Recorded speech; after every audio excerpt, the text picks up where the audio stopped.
ya, dan lain-lainnya banyak sekali. Baik, kita melihat bagaimana tayangan tentang salat berjamaah ini, ya.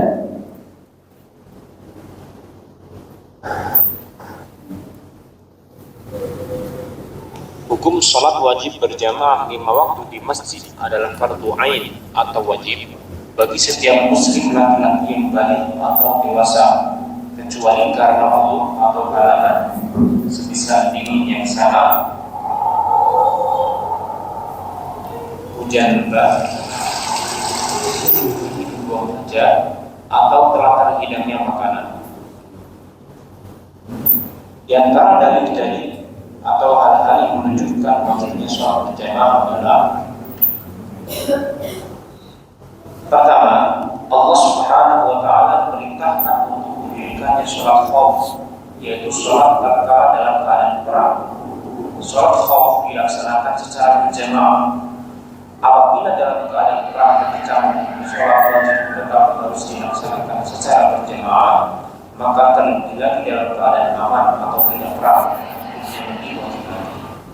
Kedua, Allah Subhanahu wa Ta'ala memerintahkan kaum muslimin agar mereka rukuk bersama orang-orang itu, sebagaimana dalam surah Al-Baqarah ayat 43.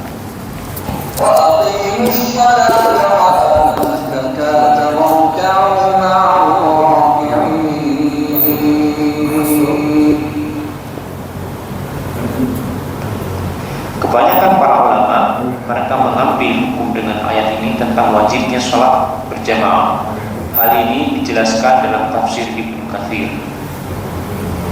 Ketiga, ancaman Rasulullah SAW bagi laki-laki yang tidak menghadiri sholat berjamaah, yaitu Rasulullah SAW akan membakar rumah-rumah mereka. Di samping itu Rasulullah SAW juga tidak memberikan keringanan bagi seorang yang buta yang ia mendengar panggilan azan untuk tidak menghadiri sholat jamaah, padahal ia seorang yang buta dan tidak memiliki penuntun yang membimbingnya ke masjid. Hal ini semua menunjukkan tentang wajibnya sholat berjamaah bagi laki-laki. Adapun wanita, maka rumah-rumah mereka jauh lebih baik dari masjid. Mereka diperbolehkan mendatangi sholat jamaah dengan syarat mereka menutup aurat dan tidak memakai wangi-wangian. Suami-suami mereka tidak boleh melarang mereka mendatangi masjid jika mereka telah memenuhi syarat tersebut. Namun demikian, sebaik-baik tempat sholat bagi wanita adalah rumahnya.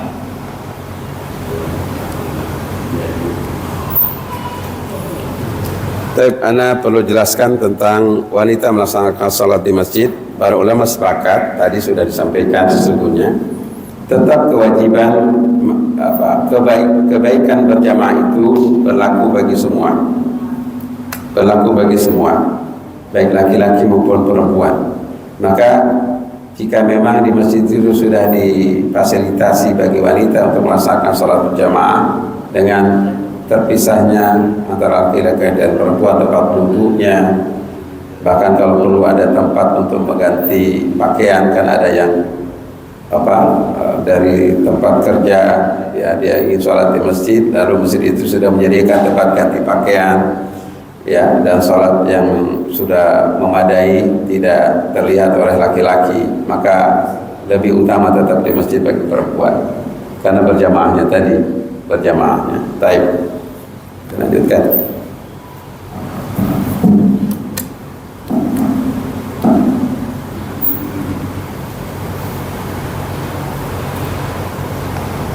Wajib bagi setiap kaum muslimin tatkala mereka berjalan menuju masjid, mereka berjalan dengan tenang dan tidak boleh berjalan dengan terburu-buru atau berlari-lari. Baik, Rasulullah SAW bersabda dalam satu hadis, "Alaikum sakinah, alaikum sakinah, alaikum sakinah, alaikum sakinah." Dalam kau tetap tenang, tenang, tenang, tenang sedang menuju ke masjid. Dalam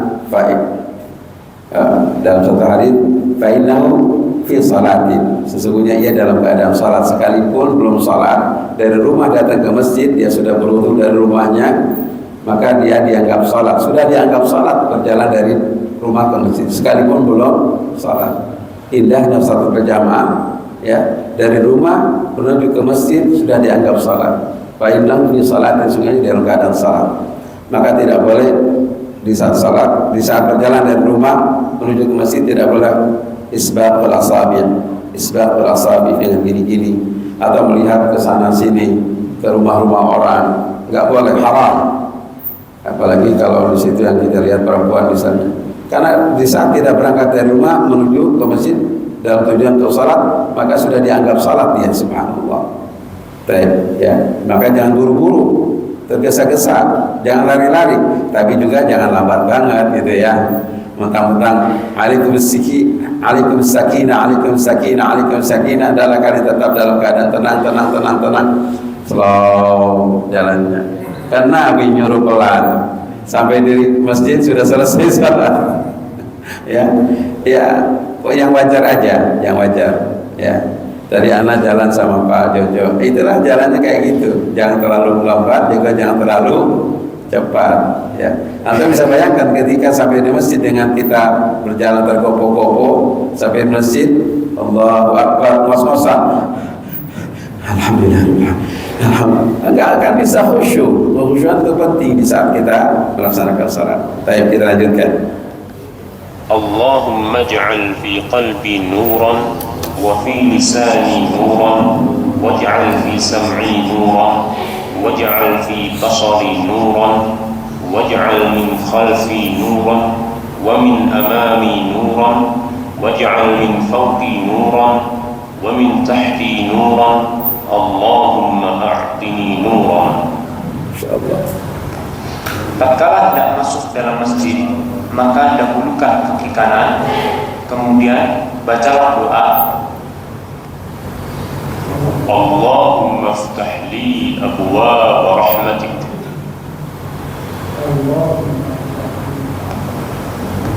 Adapun tatkala keluar dari masjid, maka dahulukan kaki kiri dan bacalah doa, Allahumma inni as'aluka min fadlik.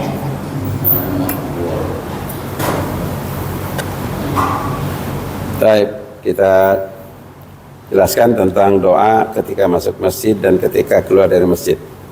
Indahnya orang berjamaah itu luar biasa. Dalam satu hadis, man tawadda'a fi baitihi wa masya ila masjid.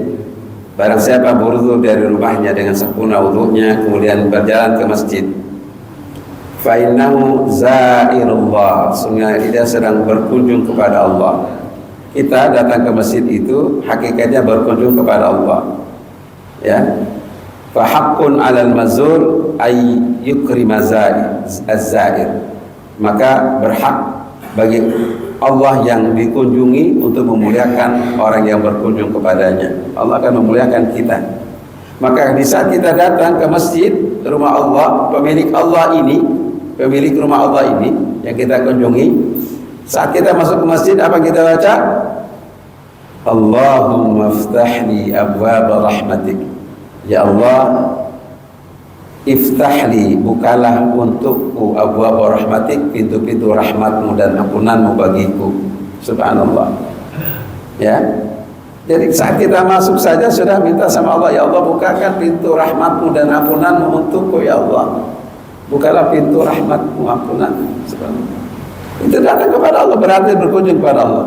Maka di saat kita pulang dari masjid, kita membaca Allahumma inni as'aluka min fadlik.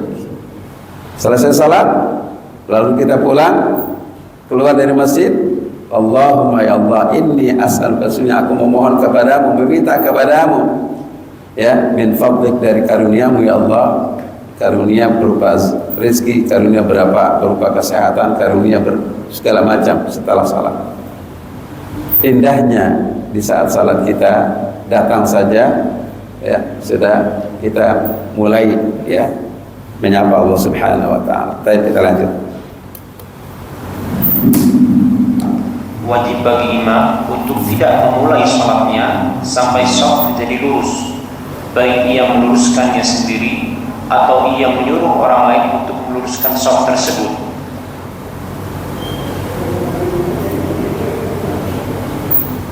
Sawu sufufakum fa inna tasfiyata sufufi min tamamis salat. Lurusnya shaf yaitu dengan menempelkan bahu dan tumit sebagaimana dalam hadis berikut ini. Qala Anas wa kana ahaduna yulziqu mankibahu bimankibi sahibihi wa qadamahu biqadamihi, rawahu al-Bukhari. Wa qala an-Nu'man ra'aytu ar-rajula minna yulziqu ka'bahu bika'bi sahibihi, rawahu al-Bukhari.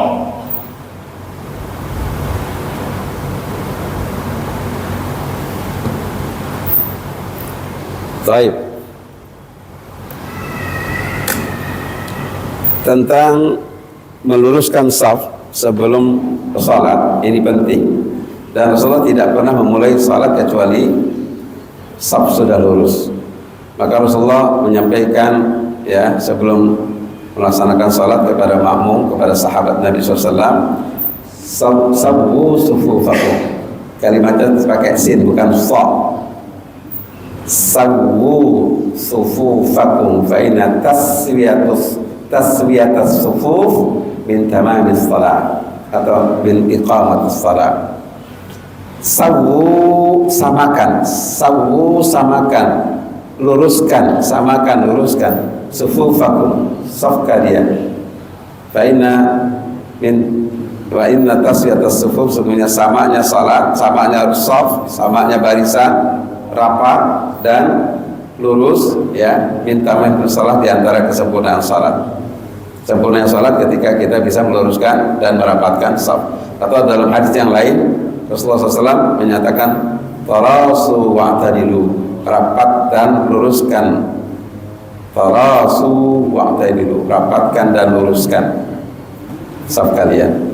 Atau dalam ungkapan yang lain istaqimu wa'tadilu wa tarasu. I'tadilu, istaqimu, luruskan ya, tarasu wa'tadilu, rapatkan dan sempurnakan. I'tadilu. Ini beberapa ungkapan Nabi SAW dalam meluruskan saf seperti itu ya. Yang benar sawu, bukan sawu. Ini ada imam yang membacanya sawu. Kalau sawu itu menghitung dengan kerikil, sawu. Nah, kadang-kadang nggak paham juga ini. Yang betul sawu, ucapan bahasa Arab kalau salah baca salah arti. Ya. As-salatu hayrun minan naum. Hayrun itu bikin orang bingung. Kalau khairun yang baik, maka harus tepat kha, jangan ha. Hayrun. Orang yang salat bisa membingungkan as-salatu khairun minan naum, salat bisa membingungkan bagi orang yang tidur. Baik. Posisi makmum apabila hanya seorang, maka makmum berada di sebelah kanan imam, sejajar dengan imam.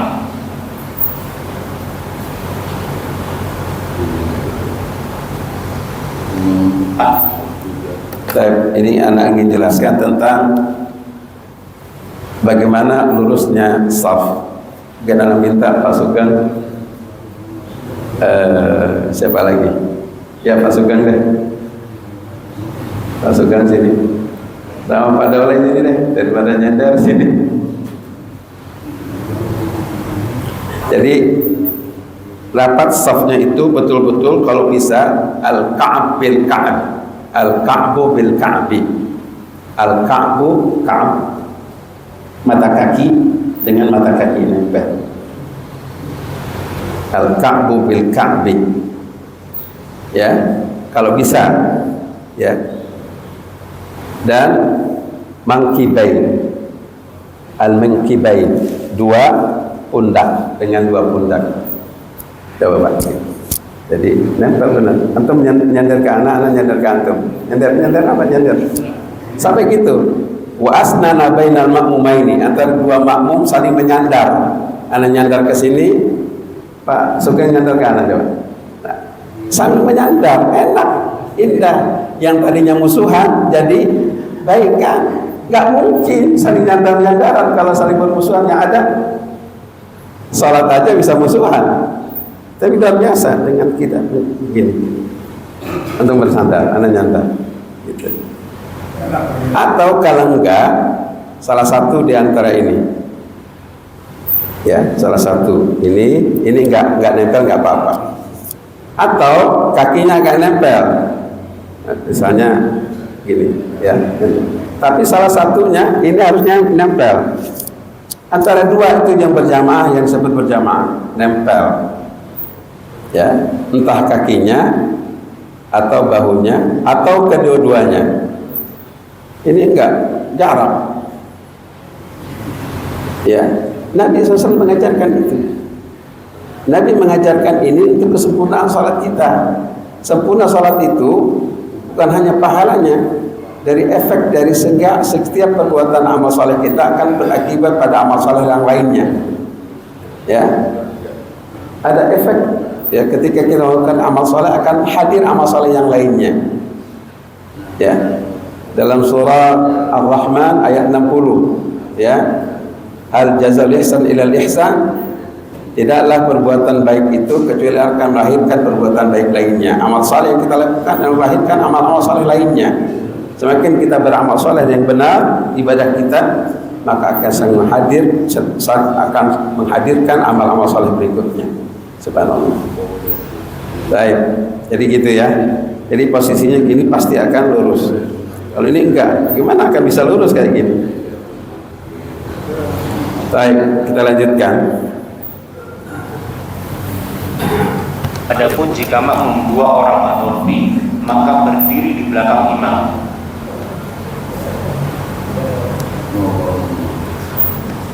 Adapun jika makmum seorang wanita, maka ia berdiri di belakang imam.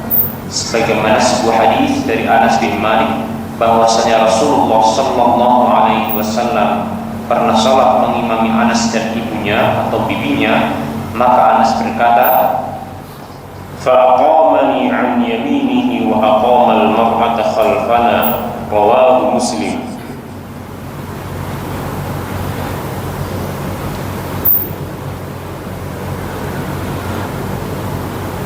Tidak ada sholat sunnah apabila telah dikumandangkan iqamah. Rasulullah sallallahu alaihi wasallam telah bersabda, "Idza uqimatis salatu fala salata illal maktubah." Rawahu Muslim. jadi apabila telah dikumandangkan iqamah, maka wajib bagi orang yang sedang melaksanakan sholat sunnah untuk membatalkan sholatnya walaupun ia hampir selesai, karena adanya larangan dari Rasulullah sallallahu alaihi wasallam tersebut.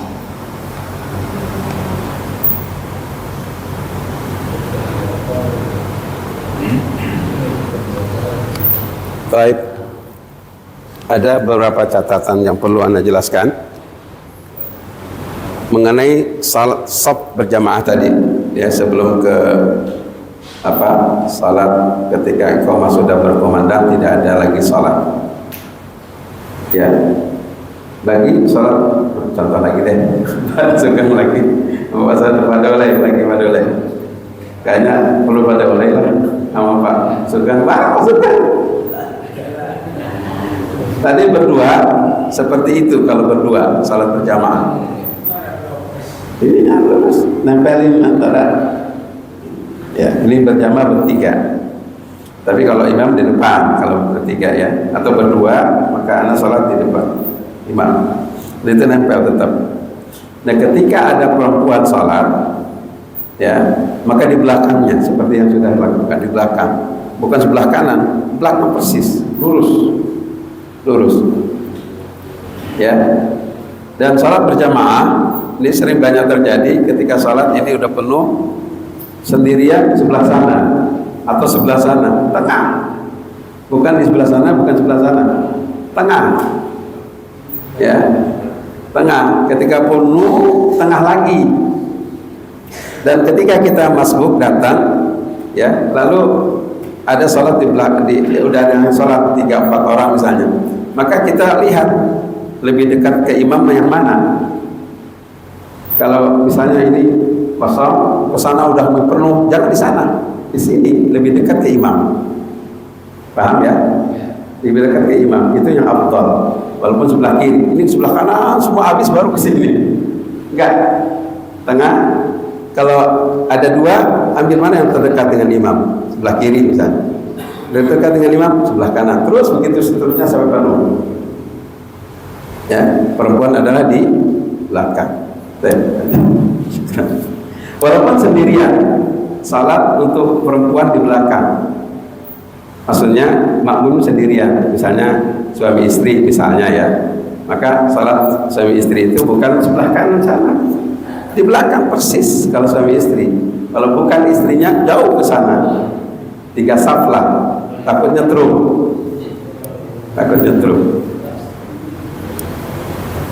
Baik, kita lanjutkan. Oh iya tadi salat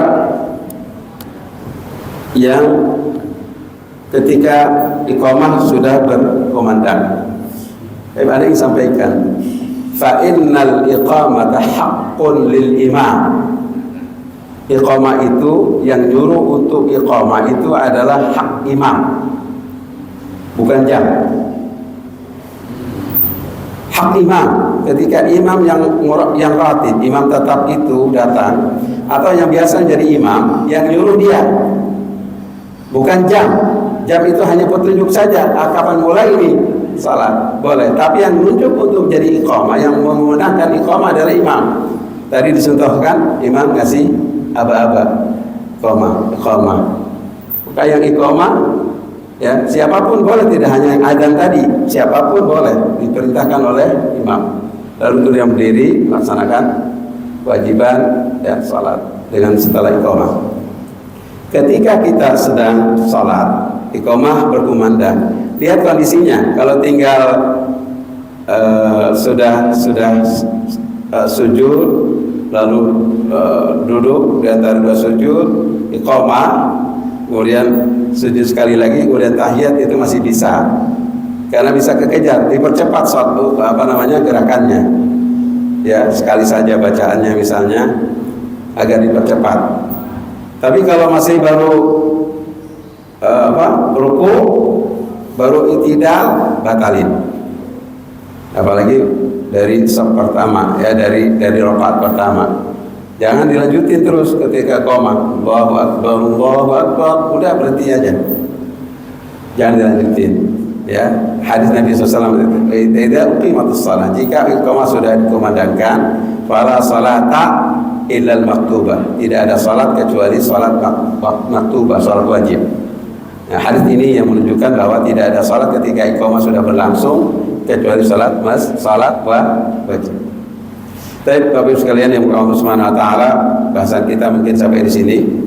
Karena hari ini ada manasik umrah untuk perjalanan tanggal 13 Oktober besok. Insyaallah kami berangkat 38 orang. Insyaallah di November juga kami akan berangkat.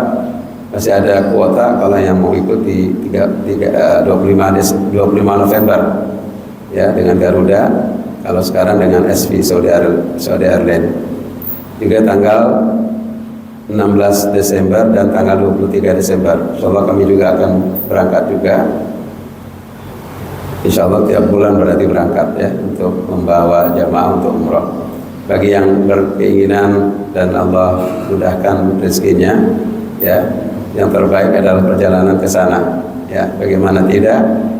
Salat di Masjidil Haram dilipat gandakan menjadi 100.000 pahala, salat 100.000 kali dibandingkan salat di rumah, di masjid-masjid lainnya.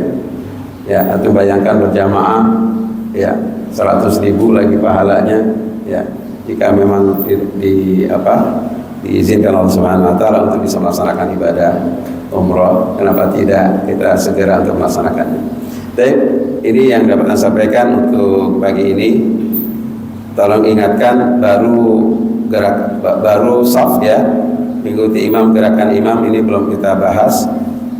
Berarti baru menit ke 43. Ya, selesai salat jamaah kita bahas, nanti insyaallah beberapa kesalahan dalam sholat diungkap di sini di video ini.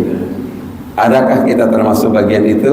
Maka ikuti kajian ini sampai kita paham betul bagaimana melaksanakan sholat. Karena sholat itu bagian penting dalam kehidupan kita. Ya, tidak bisa kita tinggalkan dalam kehidupan kita. Sholat ini 5 waktu, maka harus benar sholat kita agar diterima Allah Subhanahu wa taala. Bukan sholat menjadi standar ukuran kebaikan, ya, amal-amal saleh lainnya menjadi ukuran. Bahkan sholat itu menjadi kesempurnaan iman kita, ya. Demikian Bapak sekalian yang dimuliakan Allah Subhanahu wa taala, kajian kita pada pagi ini. Mudah-mudahan Allah memberikan kebaikan-kebaikan dalam kehidupan kita dan Allah memberikan kemudahan kita untuk mengikuti sunnah-sunnah Nabi SAW untuk melaksanakan ibadah kepadanya. Karena ketaatan kepada Rasulullah adalah bagian dari ketaatan kepada Allah Subhanahu wa taala. Amin ya rabbal alamin. Kita akhiri dengan doa kafaratul majlis. Subhanakallahumma wa bihamdik asyhadu an la ilaha illa anta astaghfiruka wa atubu ilaik. Assalamualaikum warahmatullahi wabarakatuh.